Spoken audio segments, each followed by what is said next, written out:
नमस्कार, मैं एडवोकेट विकास यादव एक बार फिर से स्वागत करता हूं आप सबका एक नई वीडियो में। और आज हम देखेंगे स्पेसिफिक रिलीफ एक्ट के सारे प्रीवियस ईयर क्वेश्चंस। देखिए, जो आपका AIB 18 का सिलेबस है उसमें आपने सीरियल नंबर 17 में देखा होगा, तो 4 सब्जेक्ट मेंशन किए हुए हैं। इंडियन कॉन्ट्रैक्ट एक्ट, आपका specific relief act, transfer of property act, और एक आपका है नेगोशिएबल इंस्ट्रूमेंट एक्ट। इसके 8 क्वेश्चन दिखाए हुए हैं। तो आप मान के चलो कि मोटा मोटा एक क्वेश्चन तो पक्का आएगा ही आएगा इस स्पेसिफिक रिलीफ से। 2 क्वेश्चन भी आ रहे हैं प्रीवियस ईयर के। अगर हम 3-4 साल से ट्रेंड देखें तो 2 क्वेश्चन आ रहे हैं स्पेसिफिक रिलीफ एक्ट के। और ये काफ़ी इंपॉर्टेंट सब्जेक्ट है जुडिशरी वाले बच्चों के लिए। उन्होंने पक्का पढ़ा होगा अपनी लाइफ में ये सब्जेक्ट। ठीक है, तो थोड़ा हम देख लेते हैं। 32 क्वेश्चन है, फटाफट देख लेते हैं। पहला क्वेश्चन है, which of the following statement is incorrect. तो भाई हमें इनकरेक्ट स्टेटमेंट बतानी है। तो जो पहला ए ऑप्शन है, तो वो आप अगर अपना स्पेसिफिक रिलीफ एक्ट 1963 खोलोगे तो उसमें जो सेक्शन 1 है उसमें साफ साफ ये बात लिखी होती है। लगभग हर एक बेयर एक्ट में ये लाइन लिखी होती है। बेयर एक्ट का नाम और पूरा बताता है, extends to the wall of India expect state of Jammu and Kashmir. ठीक है, और उसके बाद जो बी और सी ऑप्शन दिया है, तो वो आप तभी इसको अच्छे से एनालाइज कर पाओगे अगर आपको स्पेसिफिक रिलीफ एक्ट की थीम पता है। थीम क्या है वो मैं आपको बता देता हूँ। पहले आंसर देख लेते हैं। आंसर इसका नन ऑफ द अबव है, क्योंकि सारे के सारे ऑप्शन यहाँ पे करेक्ट हैं, कोई भी गलत नहीं है। थीम बता देता हूँ, उसके बाद हम ये करेंगे थोड़ा डिटेल में क्वेश्चन। थीम ये है, स्पेसिफिक रिलीफ एक्ट के बनाने का पर्पज यही है कि मान लीजिए कि भाई कोई कॉन्ट्रैक्ट का ब्रीच हुआ है, तो डिफेंडेंट ये कह रहा है कि ठीक है जी, हम प्लेंटिफ को कंपेंसेशन दे देंगे। ठीक है, लेकिन प्लेंटिफ क्या चाह रहा है? प्लेंटिफ ये चाह रहा है कि नहीं जी, जो कंपेंसेशन मिलेगा उससे मेरा मतलब जो नुकसान हुआ है वो भरपाई नहीं होगी, इसीलिए मेरे को कंपेंसेशन तो चाहिए ही चाहिए। जिस वजह से मेरा कॉन्ट्रैक्ट ब्रीच हुआ है, जो डिले हुई है, वो तो उसका कंपनसेशन चाहिए ही चाहिए। और जो कॉन्ट्रैक्ट ब्रीच हुआ है उसे भी आप परफॉर्म करवाइए, यानी कि आप स्पेसिफिक परफॉर्मेंस ऑफ कॉन्ट्रैक्ट के बारे में यहाँ पे बात करते हो। इन्हीं मुद्दों पे ये पूरा एक्ट बनाया गया है कि भाई प्लेंटिफ की क्या राइट है, कहाँ कहाँ वो एनफोर्स करा सकता है ब्रीच ऑफ कॉन्ट्रैक्ट, कहाँ कहाँ वो एनफोर्स नहीं करा सकता, कितनी इसकी लिमिटेशन पीरियड है, डिफेंडेंट के क्या राइट है, क्या वो डिफेंस ले सकता है। ठीक है, कोर्ट का क्या रोल है? पूरा का पूरा रोल यहाँ पे कोर्ट का है, क्योंकि इसीलिए जुडिशरी में ये सब्जेक्ट इंपॉर्टेंस हो जाता है, क्योंकि यहाँ पे जो डिस्क्रिशनरी पावर है ना, वो कोर्ट के पास सबसे ज़्यादा है। ये पूरा जो बेयर एक्ट है ये लॉ ऑफ इक्विटी पे बेस्ड है, यानी कि स्पेशली कोई मेंशन नहीं किया हुआ अगर इस टाइप का लॉस होता है तो आपको इतना कंपनसेशन मिलेगा। पूरा का पूरा जुडिशियल डिस्क्रिशन के ऊपर ये मैटर निकल के आता है। भाई कोर्ट क्या अवार्ड दे सकता है कंपनसेशन के रिगार्डिंग।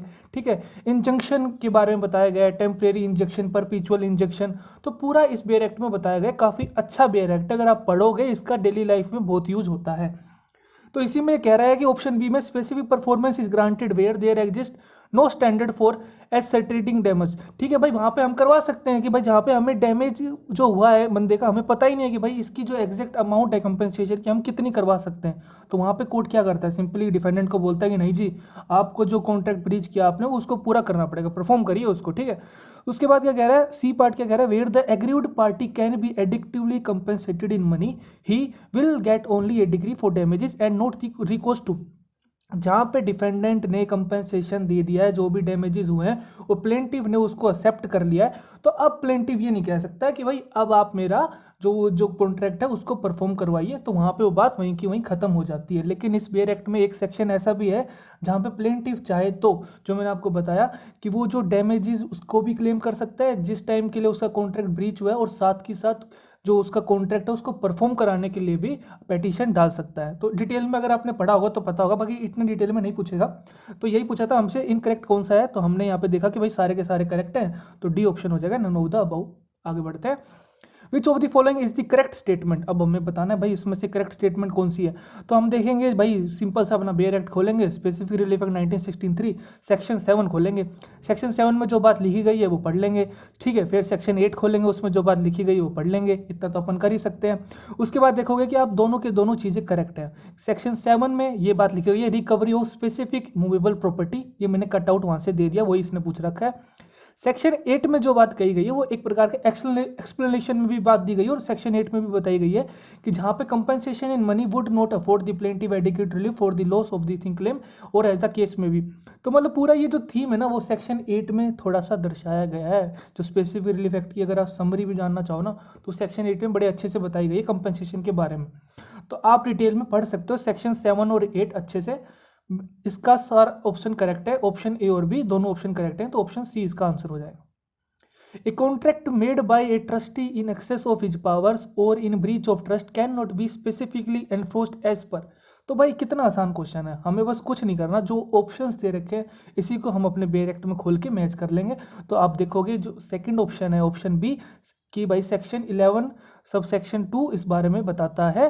तो ये आप देख सकते हो, स्क्रीन पे मैंने कटआउट दे दिया। A contract made by trustee in excess of his power और breach of trust can not be specifically enforced.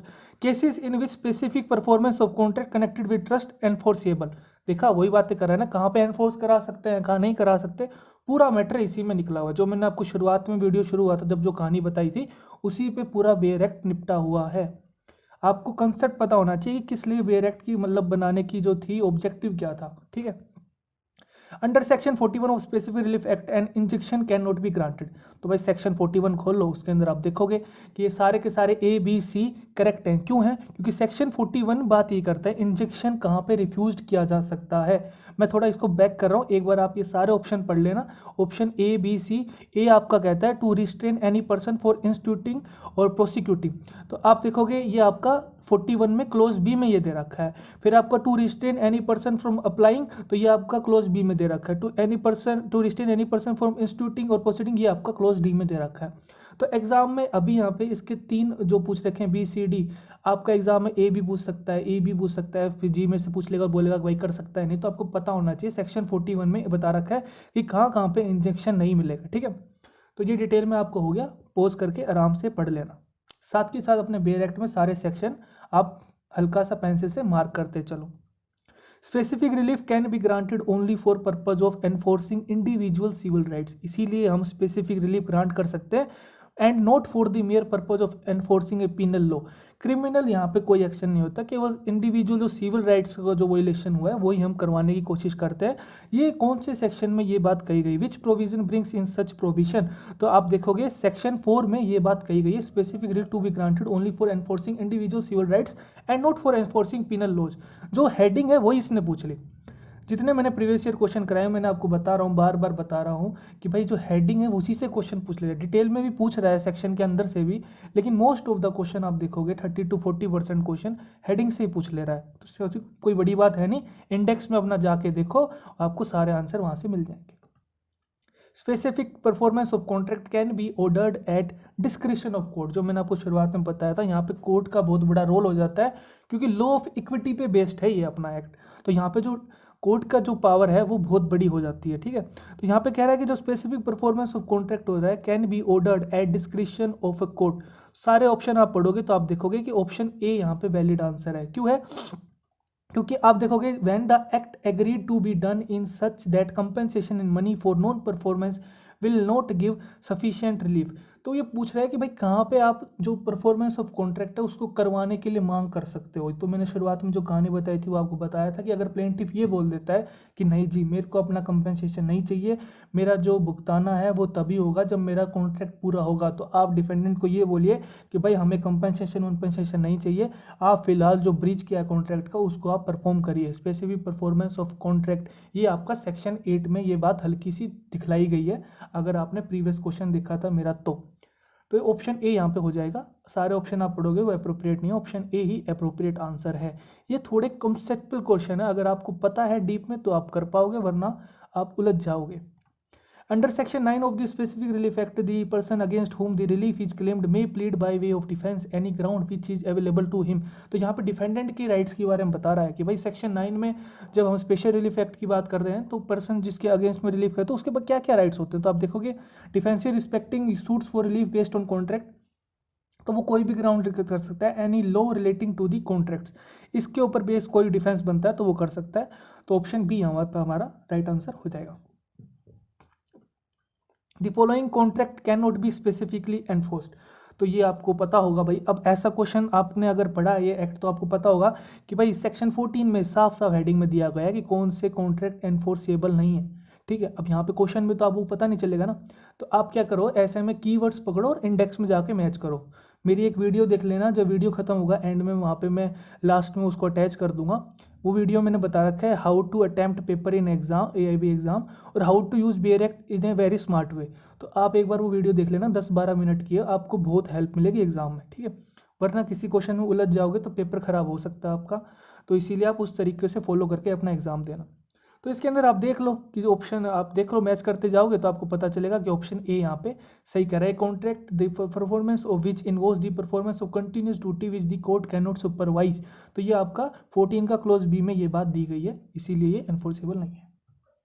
Which among the following is a law based on equity.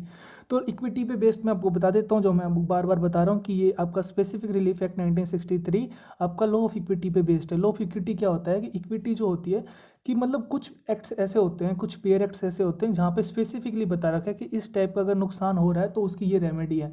लेकिन आपका ट्रांसफर ऑफ प्रॉपर्टी एक्ट हो गया, Indian succession act हो गया, Indian trust act हो गया और स्पेसिफिक रिलीफ एक्ट हो गया, ये कुछ 3-4 वेयर एक्ट हैं ऐसे कि जो लॉ ऑफ इक्विटी पे बेस्ड हैं। और ये इंग्लिश कॉमन लॉ में सबसे पहले ये निकल के आया था, वहीं से ये कंसेप्ट निकल के आया और अब इंडिया में भी काफ़ी यूज किया जा रहा है। विच section of the specific relief act describe the temporary injection. Temporary injection आपको पता होगा, सेक्शन आपका 37 में ये बात कही गई है। Option C is the right answer. Screen पे आप देख सकते हो टेम्परेरी एंड परपेचुअल इंजेक्शन के बारे में 37 में बात करी गई है। पोज करके पढ़ लेना डिटेल में।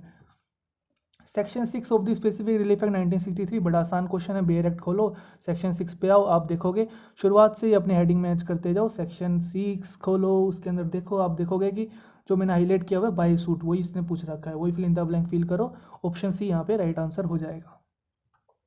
As per the specific relief act 1963, identify the situation wherein any person interested in a contract may sue to have it rescinded and such rescission may be adjudged by the court। तो इसके अंदर आप देखोगे recession के base में question है। Section 27 आप देखोगे, इंडेक्स में आप जाके देखोगे, रिसेशन वर्ड पे फोकस करोगे, आपको पता चलेगा कि यही एक सेक्शन बना रखा है कि व्हेन रिसेशन में बी एडजस्ड और रिफ्यूज्ड। तो ये पूरा इसने क्वेश्चन में पूछ रखा है। तो इसके अंदर जो ऑप्शन दे रखे हैं उसके अंदर आप देखोगे कि पहला ऑप्शन भी यहाँ पे राइट है, दूसरा ऑप्शन भी यहाँ पे राइट है, तीसरा ऑप्शन इसलिए हो जाएगा क्योंकि वो both A and B are right answer according to section 27। मैंने भी देखो, मुझे भी सपने नहीं आए, मैंने भी क्या किया, सबसे पहले बेयर एक्ट खोला, इंडेक्स में से थोड़ा छाना उसको, कीवर्ड पे फोकस किया और उसके बाद मेरे सामने ही आंसर आ गया कि हाँ भाई सेक्शन 27 को देख के क्वेश्चन बनाया गया है। ऐसे ही आपको एग्जाम के अंदर देखना है, क्योंकि कुछ क्वेश्चन ऐसे होंगे जहाँ पे आपको सेक्शन का पता ही नहीं होगा कि भाई कौन से सेक्शन से क्वेश्चन पूछ लिया है। तो वहाँ पे इंडेक्स में कीवर्ड्स अपना यूज करके सर्च मारो और आपको मिल जाएगा। A suit under section 6 of specific relief act can be brought by. Section 6 से अभी अपन ने क्वेश्चन किया था, जो बाई सूट उसके अंदर आया था। तो इसके अंदर आप देखोगे कि जो क्वेश्चन था हमने लास्ट का जो दो ये है बाई सूट वाला अभी किया था, इसके अंदर पूछ रहा है कि कौन ये सूट कर सकता है, ठीक है।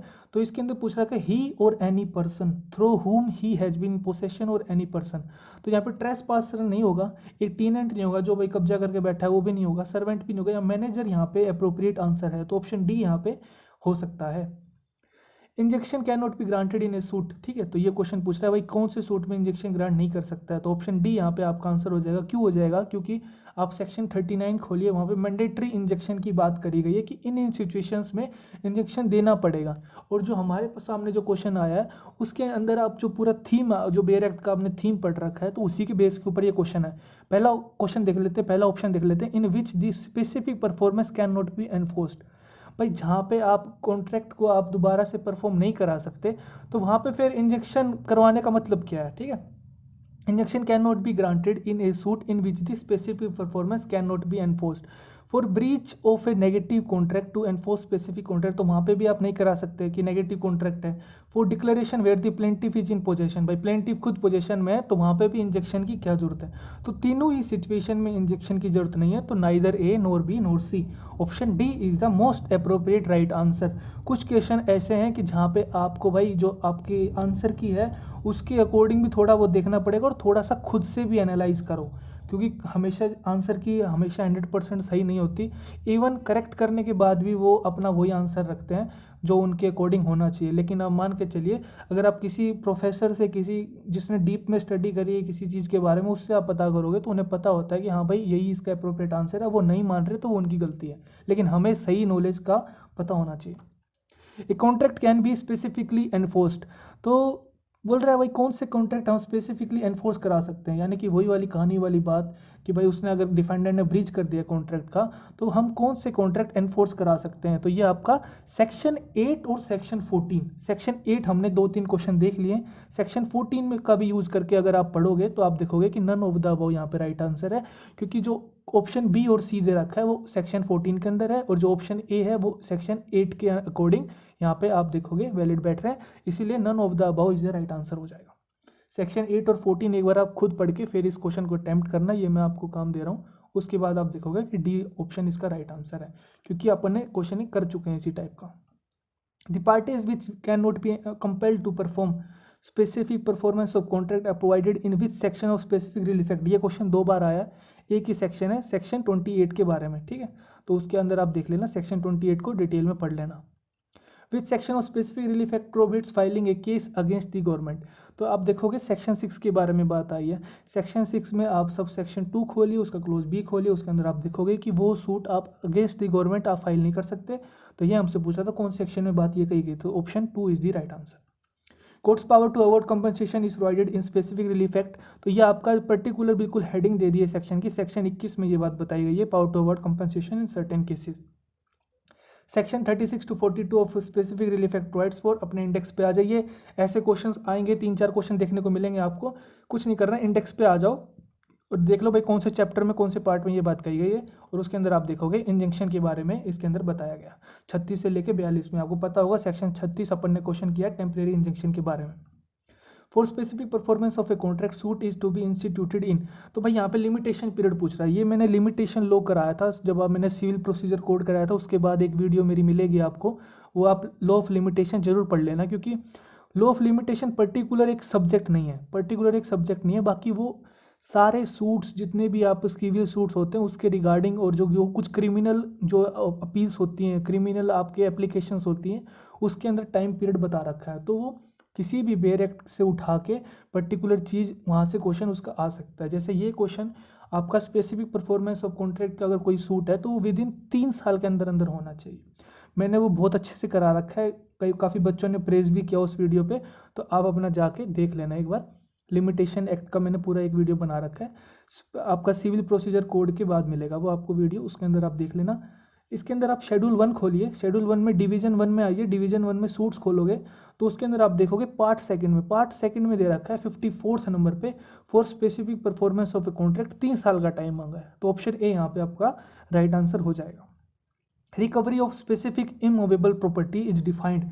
आपको जो इमूवेबल प्रॉपर्टी है उसकी अगर रिकवरी करनी है तो वो आपका सेक्शन ए सेक्शन आपका 5 में बताया गया है। Option A section 5 of specific relief act, recovery of specific immovable property, ये आपका सेक्शन काफ़ी इंपॉर्टेंट है। 2-3 क्वेश्चन इससे आ रखे हैं, अभी आप देखना अगली बार ये पूछ लेगा कि भाई कौन से मैनर के प्रोवाइड में आप इसको कर सकते हो, यानी कौन सा प्रोसीजर अप्लाई करके।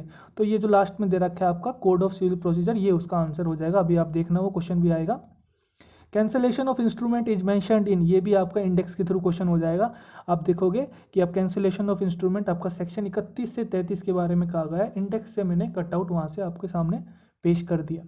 The parties which can not be compelled to perform specific performance of contract are provided in which section of specific relief act. फिर से रिपीट हो गया, सेक्शन 28 मैंने आपको बताया था, वो आप देख सकते हो सेक्शन 28 के बारे में, काफ़ी बड़ा है तो वो देख लेना आराम से पढ़ के। स्पेसिफिक रिलीफ फिर फिल इन द ब्लैंक्स कर दिया, where the agreement is made with minor. तो हमें पता है भाई कॉन्ट्रैक्ट एक्ट में भी हमने पता है कि माइनर को ज़्यादा कुछ मतलब माइनर के साथ आप ज़्यादा कुछ बदतमीजी कर नहीं सकते हो, ठीक है। तो माइनर के साथ अगर आपका पाला पड़ गया है तो कहीं ना कहीं आपको झुकना पड़ेगा, तो कैन नॉट बी गिवन यहाँ पे आ जाएगा, ठीक है। तो specific relief can not be given where the agreement is made with minor. आप उसका अगर ब्रीच ऑफ कॉन्ट्रैक्ट हो जा रहा है तो आप माइनर को ये नहीं बोल सकते कि भाई अब तुम परफॉर्म करो। A person entitled to the possession or specific property may raise in the manner provided by। तो ये मैंने बताया था आपका सेक्शन 5 में बता रखा है। ऑप्शन ए देखोगे तो ये इसने पूछ लिया है, manner provided by the code of civil procedure 1908। Option A is the right answer. Section 39 of specific relief act deals with the. Section 39 आप देखोगे तो उसके अंदर देखोगे कि अपन ने अभी क्वेश्चन किया था मैंडेटरी इंजेक्शन के बारे में, कोई भी ऑप्शन में ऐसी बात कही नहीं गई है, तो नन ऑफ द अबव इसका आंसर हो जाएगा आपका सेक्शन 39 मैंडेटरी इंजेक्शन। सेक्शन 14 है inserted by the specific relief amendment act 2018। तो 14 अपने खोलिए, 14 आप देखोगे तो बताता है power of courts to engage experts. 14 आप देखोगे तो सामने आपके कटआउट है। Recovery of specific immovable property may be obtained by CPC within what period. तो ये भी आपका दे रखा है सेक्शन 6 क्लोज 2 सब क्लोज ए में आपकी ये बात कही गई है, no suit under this section shall be brought after the expiry of 6 month. तो यही ये पूछ रहा है, तो ऑप्शन बी यहाँ पे अपना आंसर हो जाएगा। स्पेसिफिक रिलीफ एक्ट 1963 कंटेन्स, ये आपका इंडेक्स वाला क्वेश्चन है, इंडेक्स में जाइए आपको पता चलेगा। 8 चैप्टर हैं, 44 सेक्शन है, उसके अंदर आप देखोगे कि लास्ट का जो सेक्शन है 43 और 44 उनको रिपील कर दिया गया है, लेकिन फिलहाल सेक्शन 44 वहाँ तक लिखा गया, तो वो आपको डी ऑप्शन यहाँ पे मार्क करना पड़ेगा। What is the period of limitation for expeditious disposal of suit under specific relief act 1963? अपना आप देखोगे, आप इंडेक्स में जाइए, कीवर्ड्स पे फोकस करिए। एक्सपीडिशियस डिस्पोजल ऑफ सूट आप देखोगे एज इट इज इसने पूछ लिया है सेक्शन 20C के अंदर, जो कि 12 महीने का टाइम होता है, 12 महीने के अंदर अंदर करना होता है। स्पीडी डिस्पोजल के बारे में बात कर रहा है, तो ऑप्शन सी यहाँ पे अपना राइट आंसर हो जाएगा। According to the Section 5 of Specific Relief Act 1963, a person entitled to the possession of specific immovable property may recover it में, ये देखिए फिर से क्वेश्चन आ गया सेक्शन 5 से, जो मैंने बताया था, तो कोड ऑफ सिविल प्रोसीजर 1908, ये आपका लेटेस्ट पेपर है AIB 17, उसका क्वेश्चन है। Which of the following is or are correct with respect to declaratory degrees? Declaratory degrees word keyword है, इंडेक्स में जाइए, declaratory degrees को खोजिए कहाँ पे है, उसके अंदर आप देखोगे कि आप देखोगे, और वहाँ पे मत खोजिए, ऑप्शन में जाइए, ऑप्शन सेक्शन 34 की बात कर रहा है, तो सेक्शन 34 सीधा खोलिए, सेक्शन 34 खोलोगे तो उसके अंदर दे रखा है description of a court as to declaration of status और राइट के बारे में, तो आप देखोगे डिस्क्रिप्शन वर्ड यहाँ पे यूज किया गया है, तो दोनों सही है कि भाई ये यहाँ पे आपका डिक्लेरेशन की बात कर रहा है और डिस्क्रिप्शन की भी बात कर रहा है, कोर्ट के डिस्क्रिप्शन की भी, तो ऑप्शन ए और बी बोथ आर करेक्ट, यानी कि यहाँ पे सी यहाँ पे करेक्ट होता है। इसी के साथ ही आपके सारे क्वेश्चन हो गए हैं। स्पेसिफिक रिलीफ एक्ट में आपको बोलूँगा कि नॉलेज के लिए पढ़ लीजिए, ठीक है। ऐसा ये दुक्का बुक्का ये 30-32 क्वेश्चन करने से आपको पूरा नहीं आएगा, ये मैंने इसलिए करा दें कि एग्जाम में एक एक क्वेश्चन भी इंपॉर्टेंट हो जाता है, इनमें से क्वेश्चन आएगा तो आप तुरंत मार्क कर देना। बाकी ये अच्छा एक्ट है, आपको पढ़ना चाहिए, ठीक है। जुडिशरी की अगर आप प्रिपरेशन करना चाह रहे हो या लिटिगेशन में भी जाना चाह रहे हो, काफ़ी यूज़ होता है ये, तो इसीलिए पढ़ लेना आराम से। वीडियो अच्छा लगा वीडियो को लाइक करिए, खुश रहिए, मुस्कुराते रहिए, देश का ख्याल रखिए। जय हिंद।